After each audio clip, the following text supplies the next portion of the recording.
Hey guys, Old Man Center here, and I'm going to be showing you how I made this deer antler knife handle. The blade I'm using is a Moore Classic number 1. It's a 3.9-inch carbon steel blade. I was so excited when I found out Moore makes these blank hidden tang blades because 1, Moore makes awesome knives, and 2, hidden tang is ideal for making clean, natural looking antler handles.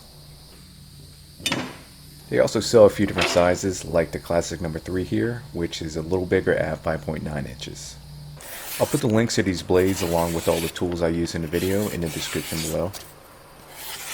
Choosing what style of handle you want is decided a lot by the pieces that you have on hand and how well your blade fits into the natural curve and size of that piece. You can put the crown at the back, kind of like Brad Pitt's knife in Legends of the Fall. Cool, but not super practical. You can use a section of the beam. These work good if you have a knife with the butt cap. Then you can just drill all the way through the antler and screw the cap on. Or you can put the burr at the back, which is what I'm doing. All antlers are going to be curved, but you want your section to be straight enough to get the drill bit through the antler without puncturing the sides. This piece is pretty straight, but starts to curve a little too much up here. I'm going to make my first cut higher than it needs to be, and then make my final cut once I have all the other points removed and can examine the piece a little better. This piece also has a point right in the middle of the section I want to use, which is going to leave a white spot once we get it removed and smoothed out, but each antler is going to be different, and that's what's going to make your piece cool and unique. I'm going to be using a 7/16 drill bit for the base just to give me some room to work around, and a 5/16 bit for the rest of the tang. And put a little bit of tape on the bit so you don't drill too deep. We're going to be using an angle grinder with a cutoff wheel to make the cuts. And antler dust is pretty nasty stuff, so make sure you got your respirator and your eye protection on.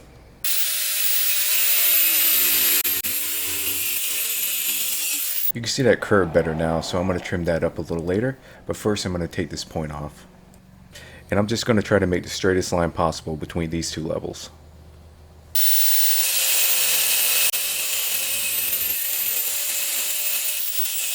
Now that it's starting to look like a real handle, I'm going to make my final cut.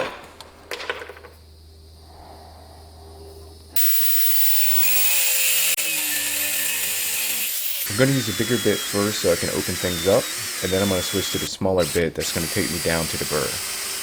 Drilling through the antler without puncturing the sides is going to be the hardest part of the process. Try aiming at the middle point and the bottom from the start. If you start drilling at too deep of an angle, it's going to be harder for you to change that angle later on. Take plenty of stops to check your angle, and pay attention to the area on the outside of your antler where the point of your bit feels like it's the closest, and stop immediately if you see any smoke coming from that area.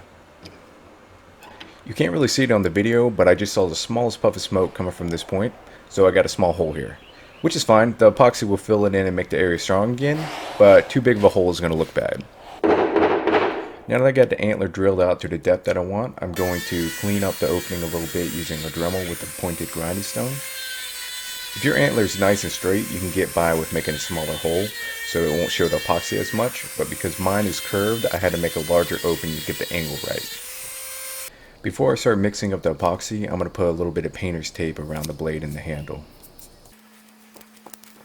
Here's that hole I made earlier while drilling. I'm going to make sure that the tape has a really good fit around it so the epoxy doesn't leak out of it. If you never worked with epoxy before, it's pretty simple. There's a part A and a part B. This brand says that you mix them 50-50, but other epoxies may have different proportions, so follow the instructions that are on the bottle.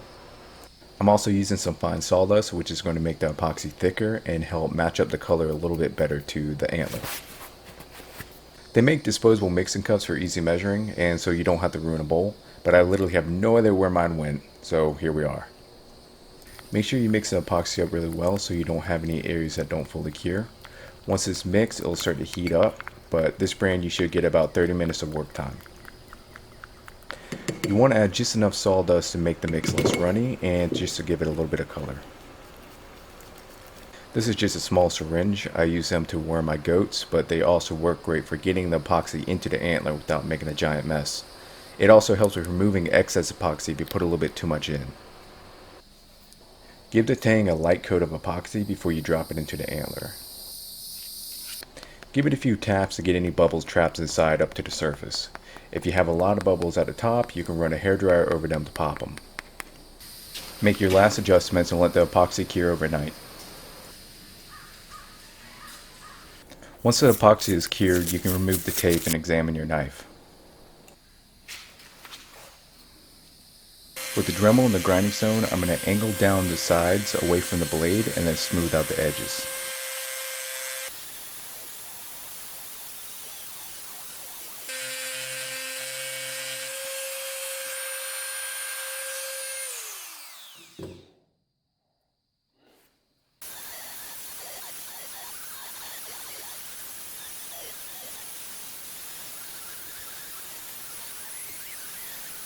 For the point, I'm going to smooth down the edges, but I'm also going to try to keep as much of that natural grain intact as I can.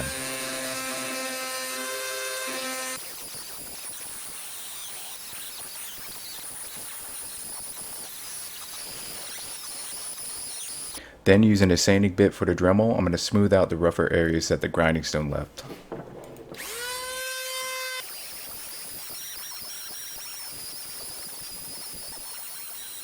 Then I'm just going to go over the areas again with some 220 grit finishing sandpaper.